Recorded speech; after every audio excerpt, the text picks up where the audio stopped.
में गोपाल राय को तैनात किया गया। दिल्ली में कश्मीरी गेट इलाके में गुरुकुल से 12 बच्चों को सुरक्षित बचाया गया। ये बच्चे बाढ़ की वजह से गुरुकुल में फंसे हुए थे। दिल्ली सरकार के मंत्री सौरभ भारद्वाज ने बीजेपी पर दिल्ली के खिलाफ षड्यंत्र करने का आरोप लगाया है। उन्होंने साफ कहा कि साजिश के तहत हथनीकुंड बैराज से जानबूझकर पानी छोड़ा गया और इसमें बीजेपी का हाथ है। इन आरोपों पर बीजेपी ने पलटवार किया है। बीजेपी नेता गौरव भाटिया ने एक प्रेस कॉन्फ्रेंस कर कहा कि आप सरकार दोषारोपण कर रही है।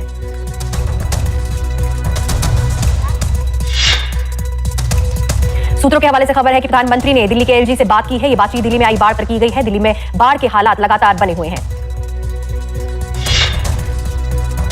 यमुना नदी में उफान का असर गाजियाबाद के कुछ इलाकों में भी दिख रहा है। लोनी इलाके की कई कॉलोनियां पानी में घुस गई हैं। ट्रॉनिका सिटी इंडस्ट्रियल एरिया के साथ ट्रॉनिका सिटी के रिहायशी इलाके और अंसल कॉलोनी में भी पानी आ गया है। स्थानीय लोग परेशान हैं। फ्रांस के 2 दिन के दौरे के बाद प्रधानमंत्री नरेंद्र मोदी एक दिन के लिए यूएई पहुंचे। यूएई के राष्ट्रपति मोहम्मद बिन जायद अल नायन के साथ उन्होंने द्विपक्षीय बैठक भी की। साझा बयान में पीएम मोदी ने कहा कि दोनों देशों के संबंध पहले से काफी बेहतर हुए हैं। हर भारतीय यूएई को सच्चे दोस्त की तरह देखता है। प्रधानमंत्री मोदी ने कहा कि हम अपनी साझेदारी को मजबूत करने के लिए नई पहल कर रहे हैं। दोनों देशों की मुद्राओं में व्यापार समझौता हमारा मजबूत आर्थिक सहयोग और विश्वास दर्शाता है। इससे पहले यूएई के राष्ट्रपति भवन कसर अल वतन में पीएम मोदी का शानदार स्वागत किया गया। राष्ट्रपति मोहम्मद बिन जायद अल नायन ने पीएम मोदी की कलाई पर फ्रेंडशिप बैंड भी बांधा। अपनी 3 दिन की यात्रा के बाद प्रधानमंत्री नरेंद्र मोदी देश वापस लौट आए हैं। 2 दिन के फ्रांस दौरे के दौरान कई अहम समझौते हुए। वहीं अपनी 1 दिन की यूएई यात्रा के दौरान दोनों देशों के संबंध मजबूत करने पर जोर दिया गया। मोदी सर ने मामले में कांग्रेस नेता राहुल गांधी अब सुप्रीम कोर्ट पहुंच गए हैं। गुजरात हाईकोर्ट के फैसले के खिलाफ उन्होंने याचिका दाखिल कर दी है। इस मामले में हाईकोर्ट ने राहुल गांधी की 2 साल की सजा बरकरार रखी। राहुल गांधी से पहले शिकायतकर्ता पूर्णेश मोदी भी सुप्रीम कोर्ट में याचिका दाखिल कर चुके हैं। केंद्रीय कृषि मंत्री नरेंद्र सिंह तोमर को मध्य प्रदेश में बड़ी जिम्मेदारी मिल गई है। बीजेपी ने उन्हें चुनाव प्रबंधन समिति का संयोजक नियुक्त किया है। नरेंद्र सिंह तोमर मुरैना से सांसद हैं और ग्वालियर चंबल इलाके में उनका अच्छा जनाधार माना जाता है। उत्तर प्रदेश में सपा नेता आजम खान की मुश्किलें फिर बढ़ गई हैं। आजम खान को 2019 के हेट स्पीच मामले में दोषी करार दिया गया है। रामपुर की एमपी एमएलए कोर्ट ने उन्हें 2 साल की सजा सुनाई है। तमाम खबरों के बीच आसान नहीं होती सच की पहचान। तथ्यों को जांचना, तर्कों को समझना होता है। झूठ से पर्दा हटाना पड़ता है, तब सामने आता है सच। इसी सच से बनता है हमारा भरोसा एनडीटीवी इंडिया का।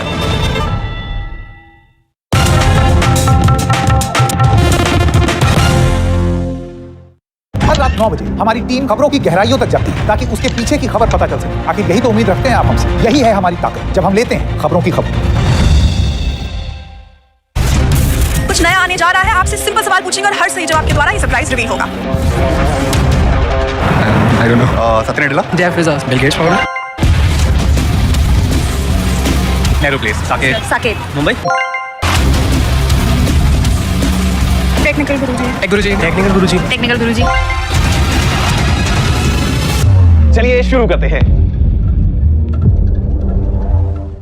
दिल्ली एनसीआर में शनिवार शाम तेज बारिश हुई। इसके चलते फिर कई इलाकों में पानी भर गया। दिल्ली के कई इलाके अभी भी बाढ़ से प्रभावित हैं। यमुना नदी का जलस्तर थोड़ा कम हुआ, लेकिन अब भी नदी खतरे के निशान से ऊपर है। दिल्ली में अभी भी यमुना बाजार, लाल किले के आसपास के इलाकों में पानी भरा हुआ है। दिल्ली में अब भी एनडीआरएफ की 16 टीमें तैनात हैं। एनडीआरएफ की टीमों ने दिल्ली में अब तक 1500 से ज्यादा लोगों को बचाया है। साथ ही 6000 से ज्यादा लोगों को सुरक्षित स्थानों पर भेजा। बाढ़ राहत कामों के लिए मुख्यमंत्री अरविंद केजरीवाल ने प्रति जिला के हिसाब से एक मंत्री तैनात किया है। साउथ ईस्ट की कैलाश गहलोत, ईस्ट दिल्ली में सौरभ भारद्वाज, नॉर्थ ईस्ट दिल्ली में आतिशी, नॉर्थ दिल्ली में राजकुमार आनंद, सेंट्रल दिल्ली में इमरान हुसैन और शाहदरा में गोपाल राय को तैनात किया गया। दिल्ली में कश्मीरी गेट इलाके में गुरुकुल से 12 बच्चों को सुरक्षित बचाया गया। ये बच्चे बाढ़ की वजह से गुरुकुल में फंसे हुए थे। दिल्ली सरकार के मंत्री सौरभ भारद्वाज ने बीजेपी पर दिल्ली के खिलाफ षड्यंत्र करने का आरोप लगाया है। उन्होंने साफ कहा कि साजिश के तहत हथनीकुंड बैराज से जानबूझकर पानी छोड़ा गया और इसमें बीजेपी का हाथ है। इन आरोपों पर बीजेपी ने पलटवार किया है। बीजेपी नेता गौरव भाटिया ने एक प्रेस कॉन्फ्रेंस कर कहा कि आप सरकार दोषारोपण कर रही है।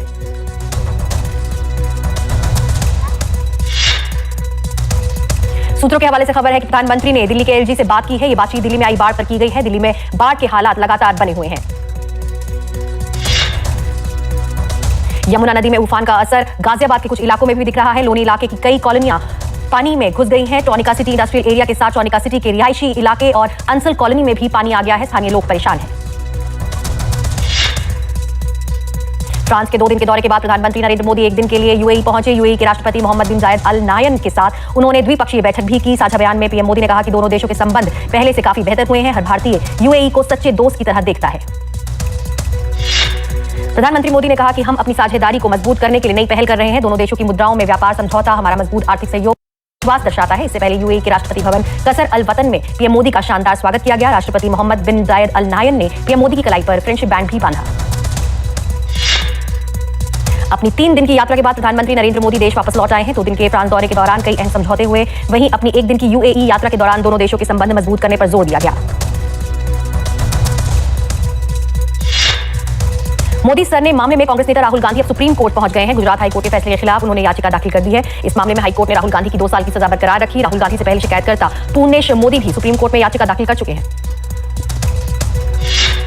केंद्रीय कृषि मंत्री नरेंद्र सिंह तोमर को मध्य प्रदेश में बड़ी जिम्मेदारी मिल गई है। बीजेपी ने उन्हें चुनाव प्रबंधन समिति का संयोजक नियुक्त किया है। नरेंद्र सिंह तोमर मुरैना से सांसद हैं और ग्वालियर चंबल इलाके में उनका अच्छा जनाधार माना जाता है। उत्तर प्रदेश में सपा नेता आजम खान की मुश्किलें फिर बढ़ गई हैं। आजम खान को 2019 के हेट स्पीच मामले में दोषी करार दिया गया है। लेकिन अब भी नदी खतरे के निशान से ऊपर है। शाम 7 बजे यमुना नदी का जलस्तर 207.62 मीटर था। दिल्ली में अब भी यमुना बाजार, लाल किले के आसपास के इलाकों में पानी भरा हुआ है। दिल्ली में अब भी एनडीआरएफ की 16 टीमें तैनात हैं। एनडीआरएफ की टीमों ने दिल्ली में अब तक 1500 से ज्यादा लोगों को बचाया है। साथ ही 6000 से ज्यादा लोगों को सुरक्षित स्थानों पर भेजा है। प्रधानमंत्री मोदी ने फ्रांस और यूएई के दौरे से लौटते ही दिल्ली के उपराज्यपाल से बात की। सूत्रों के मुताबिक उन्होंने दिल्ली में बाढ़ के हालात का जायजा लिया। पीएम मोदी ने फ्रांस से भी एलजी को फोन कर दिल्ली के हालात के बारे में जानकारी ली थी। दिल्ली में बाढ़ के चलते हजारों लोग बेघर हुए हैं, जो अब सड़कों पर रहने को मजबूर हैं। हाल यह है कि शमशान घाट बंद होने से लोगों को अंतिम संस्कार करने में भी मुश्किल आ रही है। सेना, एनडीआरएफ और सरकार हालात से निपटने में लगे हुए हैं। मुकेश सिंह सेंगर की यह रिपोर्ट देखिए। गुरुवार को आईटीओ के पास दिल्ली के ड्रेन नंबर 12 का रेगुलेटर टूट गया था, जिसके चलते यमुना का पानी नाले के जरिए दिल्ली के आईटीओ और सुप्रीम कोर्ट तक पहुंच गया। इमरजेंसी हालात में इस पानी को रोकने के लिए सेना को बुलाना पड़ा। सेना ने महज 13.5 घंटे के अंदर मिट्टी की करीब 30,000 बोरियों से एक अस्थायी बांध तैयार कर दिया और दिल्ली के कई इलाकों को बाढ़ से बचा लिया। सेना के 50 जवानों की टीम ने यह बांध तैयार किया। कल सुबह 9:30 पे आर्मी को रिक्वेजिशन किया कि ये एक हमारा टास्क है। अपनी टीम के साथ हम लोग यहाँ पर आए। हमने असेस किया सिचुएशन को, पहले हमारे रिसोर्सेज मोबिलाइज किए और तकरीबन फिर आफ्टर असेसमेंट हमने डिसाइड किया कि यहाँ पर एक सामने एक बंद बनाना बेहतरीन होगा, इससे यमुना का पानी जो टुवर्ड्स द सिटी जा रहा है उसको रोक सके हम लोग। तो 1:30 पे हमने काम को शुरू किया और आके 10:30 तक कंटिन्यूसली इस बंद को बनाते रहे। उसके बाद भी मेरी मेंटेनेंस टीम रात भर यहाँ लगी पड़ी रही और इसको इंप्रूव करते रहे। एनडीआरएफ की टीमें लगातार लोगों के साथ मवेशियों को सुरक्षित जगहों पर ले जा रही हैं। ये तस्वीरें लाल किले के पास बेला रोड की हैं।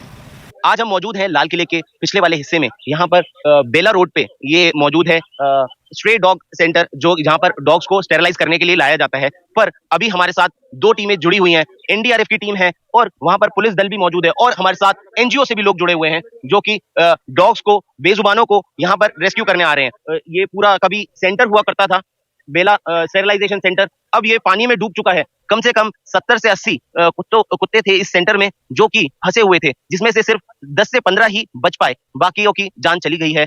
हजारों की संख्या में बेघर हुए लोग अपने मवेशी लेकर सड़कों पर खुले आसमान के नीचे बैठे हैं। ये वो किसान हैं जो यमुना किनारे खेती करते हैं। बाढ़ से इनकी फसल बर्बाद हो गई। आरोप है कि सरकार से राशन नहीं मिल रहा, इसलिए उनके साथ मवेशी भी भूखे हैं। हमें राशन ही ना मिल रहा हुआ है। अच्छा। जो खान को मिल रहा हुआ राशन पलंग बट रहा हुआ ज्यादा। अच्छा। और हमें अलग राशन ना मिल रहा हुआ है। अच्छा। हाँ। कब से हैं आप यहाँ पर? हमें है 5-6 दिन। 5-6 दिन हुए आपको? राशन ना आए। अच्छा। हाँ, खाने को पाल करने को जो आ रहा है, जब ऊपर वाले बांट रहे हैं सो मिलते मिलते ढकेला मारते हैं। जो कभी मिलेगा कभी ना मिलो। अच्छा, आपके जानवर भी यहाँ पर है? जानवर 3 जानवर है मेरे। अच्छा। अब भूसवाड़ो महंगा हुआ। अच्छा, तो यहाँ जानवर भी भूखे हैं? हाँ, जानवर भी भूखे हैं। बाढ़ के मारी दिल्ली के लाल किले के आसपास का इलाका अब भी डूबा है। राजघाट भी पानी से लबालब है। सिविल लाइंस, यमुना बाजार, शांतिवन, मजनू का टीला जैसे इलाकों में पानी भरा है। दुकानों में पानी घुसने से लाखों का नुकसान हुआ है। मुश्किल तो भाई, जेब में पैसे नहीं है। जेब में पैसे नहीं भाई, खाना खाने के लिए, दूध लेने के लिए बच्चों के। अंदाजन कितना नुकसान हुआ होगा? 7-8 लाख रुपए का इस जूते वाली दुकान से नुकसान हुआ। अंडर गारमेंट्स की दुकान है, उसमें भी वही मान लो 7-8 लाख रुपए का। सब माल सड़ गया, सब पे मिट्टी आगे जम गया, मिट्टी दाग लग गया। वो बिकने वाला माल तो है नहीं। ये देखिए अभी कोई बिकेगा? ये बिकने वाला कुछ भी नहीं बिकेगा। यमुना में बाढ़ आने से दिल्ली का निगमबोध घाट और गीता कॉलोनी शमशान घाट बंद कर दिया गया है। निगमबोध घाट में सबसे ज्यादा हर रोज करीब 100 लोगों के अंतिम संस्कार होते थे, जो अब नहीं हो पा रहे हैं। अंतिम संस्कार के लिए अब लोग आसपास के दूसरे शमशान घाट जाने के लिए मजबूर हैं। गाजीपुर शमशान घाट में भी पहले के मुकाबले ज्यादा अंतिम संस्कार हो रहे हैं। शमशान घाट जो निगमबोध घाट है उससे काफी नजदीक आपका गाजीपुर का है, तो यहाँ 7-8 से ज्यादा संख्या बढ़ गई। हाँ, कुछ बढ़ी है संख्या। अच्छा, तो एमसीडी की तरफ से आपको कहा गया था तैयार रहना? बिल्कुल बिल्कुल, सूचना दी गई है। अच्छा, क्या कहा गया उनकी तरफ से? उन्होंने कहा था कि तैयार रहो, बॉडियों का कुछ प्रभाव बढ़ सकता है। मैंने कोई दिक्कत नहीं। अच्छा, तो पहले आप क्या कितने शव आते थे, अब कितने आ रहे हैं? पहले ये 10 से 12, अब लगभग 20 के लगभग आ रहे हैं। अच्छा, अब यमुना का जलस्तर धीरे धीरे कम हो रहा है। उम्मीद है कि रविवार तक दिल्ली वालों को इस जल प्रलय से काफी राहत मिलेगी। नई दिल्ली से कैमरामैन जेवियर के साथ मुकेश सिंह सेंगर, एनडीटीवी इंडिया। दिल्ली की बाढ़ में मॉनेस्ट्री मार्केट पूरी तरह डूब गई थी और कारोबारियों को लाखों का नुकसान हुआ है। कारोबार वापस जमाने में अब उन्हें काफी वक्त लगेगा। वेदांत की ये रिपोर्ट देखिए।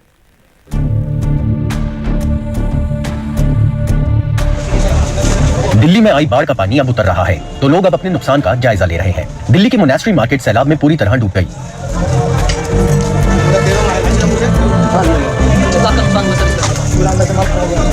अड़तीस साल के जतिन शर्मा जैसे बहुत से लोग अभी गहरे सदमे में हैं। लगभग एक हफ्ते बाद अपनी दुकान पर घाटे का जायजा ले रहे हैं। उतरता हुआ पानी वो सब बहा ले गया जो इन्होंने पिछले 6 महीने में बनाया था। रोज के 2-2 हजार रुपए की पेमेंट कैश करेंगे हमारी, तो फिर भी पार्किंग में मुआवजा क्या मिलेगा? एसोसिएशन का लगा है, हमारी पार्किंग में बहुत बोला भी नहीं जा रहा। 2017 में पैरालिसिस का पेशेंट हूँ मैं इस टाइम भी। फिर मैंने कोई नौकरी छोड़ी है, 10 साल रिटेल में काम करके यहाँ पे काम शुरू करा। हर बार जीरो हो जाते हैं, बहुत दिक्कत है। हफ्ते भर तक बाजार बंद रहा और अब उनका सारा सामान तबाह हो चुका है। हर दुकानदार को लाखों रुपए का घाटा हुआ है। 7-8 लाख रुपए का इस जूते वाली दुकान से नुकसान हुआ। अंडर गारमेंट्स की दुकान है, उसमें भी वही मान लो 7-8 लाख रुपए का। सब माल सड़ गया, सब मिट्टी आगे जम गया, मिट्टी दाग लग गया। वो बिकने वाला माल तो है नहीं। ये देखिए अभी कोई बिकेगा? ये बिकने वाला कुछ भी नहीं बिकेगा। ये पानी में पता नहीं कौन सा भी सैला जानवर हो, अंदर भी सैले जानवर, सांप, किसी दुकानों में सांप भी निकले हैं। दिल्ली के खादर इलाके में रहने वाले सुदर्शन जैसे मजदूरों की रोजी रोटी पर असर पड़ा है और उनके खाने पीने तक के लाले पड़े हैं। तो मतलब रोज कमाने खाने का काम था? जी जी, डेली कमाना, डेली खाना। तो फिर अब घर में पैसा नहीं आ पा रहा है? कुछ भी नहीं है, कोई पैसे नहीं है। 500-600 रुपए कमाई में क्या बचना है? क्या करेगा आदमी? क्या बचाएगा? क्या रखेगा? तो दिन के 500-600 कमाते थे पहले? जी। और वो बंद हो गया। कितने दिन से नहीं दुकान लगा पाए? दीदी मान लीजिए आप बुधवार से बंद है काम। खेत मजदूरों का कहना है कि उनकी फसल बर्बाद होने के बाद अब दिल्ली में सब्जियों की किल्लत हो सकती है। अब तो फसल भी खराब हो गई आप लोगों की, खत्म हो गया और सामान भी सब भीग गया। हमारा तो जेट कलर का खत्म हो गया। आज आए हम। अच्छा, घर से सब सामान बच गया। सब सामान बच गया। पल्ली देता नहीं, कोई साधन देता है रहने के लिए, कोई साधन नहीं है रहने के लिए। अधिकारियों का अब सारा ध्यान बेघरों और गरीबों को राहत देने पर है। Till now we have been focusing on relief. जिंदगियां बचाने के बाद अब हमारा ध्यान जिन लोगों का रोजगार चला गया है उनके पुनर्वास का है। सरकार इन लोगों को मुआवजा देने के बारे में भी फैसला करेगी। To support the people to resume their normal lives. Delhi से वेदांत की रिपोर्ट, एनडीटीवी इंडिया। बीते करीब 50 सालों में दिल्ली ने ऐसा नजारा नहीं देखा था। बीते 5 दिनों से दिल्ली का एक बड़ा इलाका बाढ़ की विभीषिका झेल रहा है। लगता है नदी उफन कर शहर की ओर बढ़ गई है, जबकि हकीकत कुछ और है। दरअसल ये दर्द यमुना का है। आखिर कैसे, बता रहे हैं हमारे वरिष्ठ सहयोगी संतोष कुमार। दिल्ली दर्द में है, लेकिन क्या यह दर्द यमुना ने दिया है? सतह पर यही लगता है, लेकिन यह यमुना का अपना दर्द है जो छलक पड़ा है। यही दर्द तटबंध तोड़कर सड़कों पर बह रहा है, घरों में घुस रहा है। यह दर्द एक मरती नदी की छटपटाहट है। नदी अपने बगल में बसे शहरों की लाइफलाइन होती है, लेकिन दिल्ली यमुना का गला दबाती रही है। यमुना पर यह सितम सदियों से हो रहा है। नतीजा, नदी अपने लिए जान बचाने के लिए वापस लड़ती है, किसी साल पूरी ताकत से, किसी साल जरा मध्यम। आज जब मैं नोएडा से दिल्ली के अपने दफ्तर जा रहा था तो सड़कों के किनारे हजारों परिवार दिखे। ऐसा लगा जैसे नदी इनका बोझ सह न सकी और बाहर फेंक दिया। लेकिन यमुना किनारे अवैध रूप से रह रहे ये लोग तो बड़ी बीमारी के छोटे लक्षण हैं। गाद और गंदगी के बोझ से नदी व्याकुल है। बीमार नदी अपना इलाज चाहती है, नहीं मिलता तो बिलखती है, चीखती है, चिल्लाती है। एक ऐतिहासिक नदी की धमनियों से लहू निकाल लिया गया है। एक पौराणिक नदी को नाले में बदल दिया गया है। ठीक कालिदास की तरह दिल्ली ने उस टहनी को काटा है जिस पर वो बैठी है।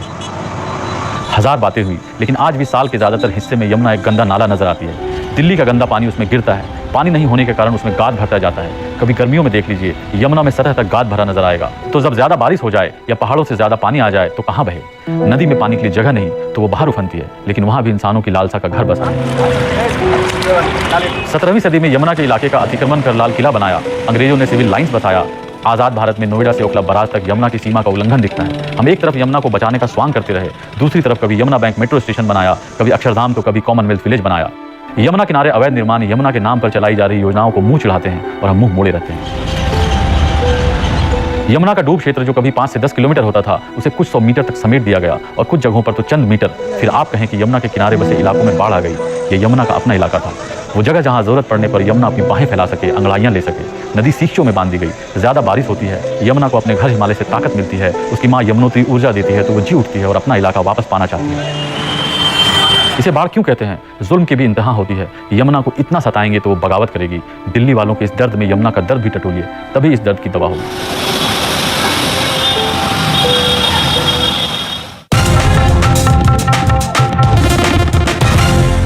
मुकाबला विचार का, विचार से। मुकाबला में खुद को ऊपर समझने वाले मुकाबले में पीछे छूट गए लोग भी। मुकाबला गुस्से का, धीरज से।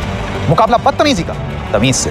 क्योंकि हम सबको किसी नतीजे पर पहुंचना है, तो उसके लिए बहुत जरूरी है मुकाबला। मुकाबला संकेत उपाध्याय के साथ। दिन की बड़ी घटनाएं, दिन के अहम किरदार, जिनसे होंगे अनेकों सवाल। ये पूरा मामला है क्या गन बहुत ज्यादा लोकप्रिय हो रही है? 4 साल के लिए भर्तियां हो रही हैं, तो फिर जाति पूछने का मकसद क्या है? ये देश आज युवाओं के लिए बेरोजगार देश हो चुका है। हम जानते थे कि कुछ पार्टियां साथ नहीं आएंगी, और कई पार्टियों पे एक मुख्य कारण है एनफोर्समेंट डायरेक्टरेट। ऐसा ही अगर हमारे को अगर आप दूसरा नाम देंगे तो फिर ताजमहल को बंद करेंगे क्या? खबरों के नक्शे रहता है हमारा हाथ। देखिए 5 की बात मेरे साथ। दिल्ली एनसीआर में शनिवार शाम तेज बारिश हुई। इसके चलते फिर कई इलाकों में पानी भर गया। दिल्ली के कई इलाके अभी भी बाढ़ से प्रभावित हैं। यमुना नदी का जलस्तर थोड़ा कम हुआ, लेकिन अब भी नदी खतरे के निशान से ऊपर है। दिल्ली में अभी भी यमुना बाजार, लाल किले के आसपास के इलाकों में पानी भरा हुआ है। दिल्ली में अब भी एनडीआरएफ की 16 टीमें तैनात हैं। एनडीआरएफ की टीमों ने दिल्ली में अब तक 1500 से ज्यादा लोगों को बचाया है। साथ ही 6000 से ज्यादा लोगों को सुरक्षित स्थानों पर भेजा।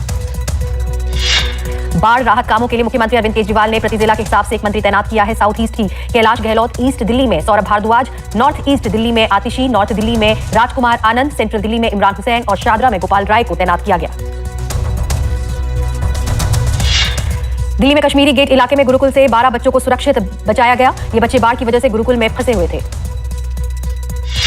दिल्ली सरकार के मंत्री सौरभ भारद्वाज ने बीजेपी पर दिल्ली के खिलाफ षड्यंत्र करने का आरोप लगाया है। उन्होंने साफ कहा कि साजिश के तहत हथनीकुंड बैराज से जानबूझकर पानी छोड़ा गया और इसमें बीजेपी का हाथ है। इन आरोपों पर बीजेपी ने पलटवार किया है। बीजेपी नेता गौरव भाटिया ने एक प्रेस कॉन्फ्रेंस कर कहा कि आप सरकार दोषारोपण कर रही है।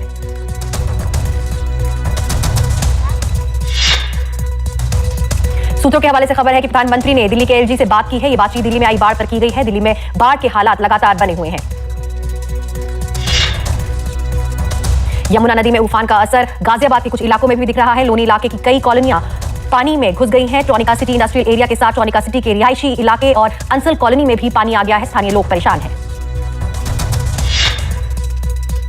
फ्रांस के 2 दिन के दौरे के बाद प्रधानमंत्री नरेंद्र मोदी एक दिन के लिए यूएई पहुंचे। यूएई के राष्ट्रपति मोहम्मद बिन जायद अल नायन के साथ उन्होंने द्विपक्षीय बैठक भी की। साझा बयान में पीएम मोदी ने कहा कि दोनों देशों के संबंध पहले से काफी बेहतर हुए हैं। हर भारतीय यूएई को सच्चे दोस्त की तरह देखता है।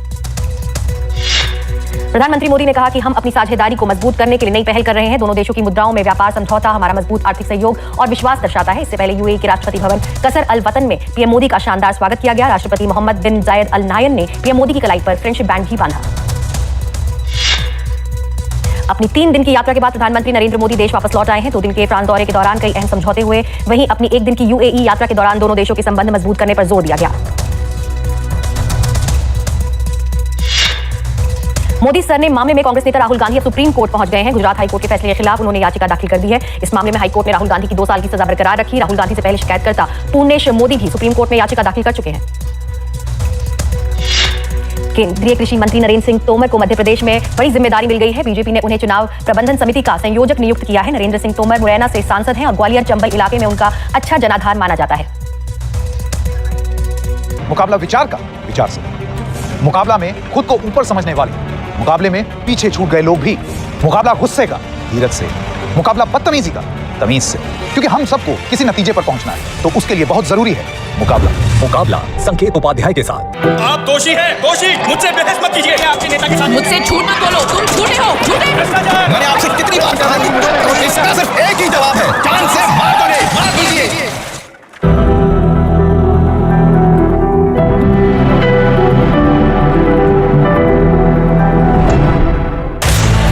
दिन की बड़ी घटनाएं।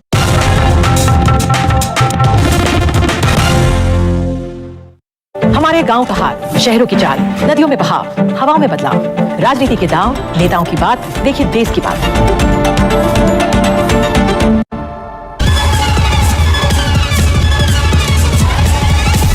That was fast, right? But tech is evolving even quicker than our abilities to adapt, and that's how I like to roll. Technology तो आप सभी के पास है, but what you need is everything else. मेरा नाम है गौरव और अब मैं आ गया हूँ एनडीटीवी नेटवर्क पे, हर रोज हर हफ्ते, अब आपके और पास।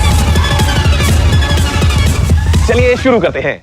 दिल्ली एनसीआर में शनिवार शाम तेज बारिश हुई। इसके चलते फिर कई इलाकों में पानी भर गया। दिल्ली के कई इलाके अभी भी बाढ़ से प्रभावित हैं। यमुना नदी का जलस्तर थोड़ा कम हुआ, लेकिन अब भी नदी खतरे के निशान से ऊपर है।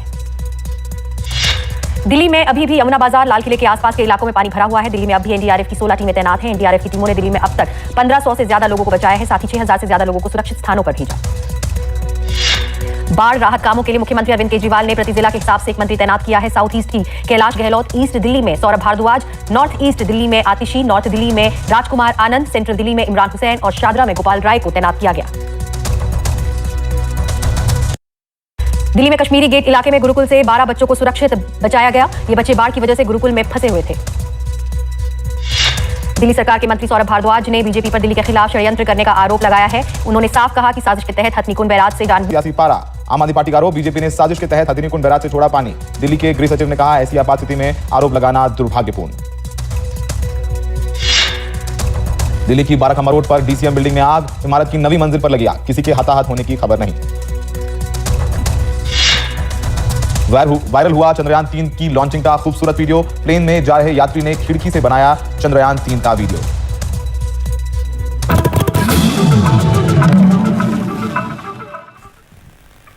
प्रधानमंत्री मोदी ने आज यूएई का दौरा किया और राष्ट्रपति मोहम्मद बिन जायद अल नहायान के साथ द्विपक्षीय बैठक भी की। दोनों देशों की करेंसी में कारोबार पर समझौता भी हो गया। ये पीएम मोदी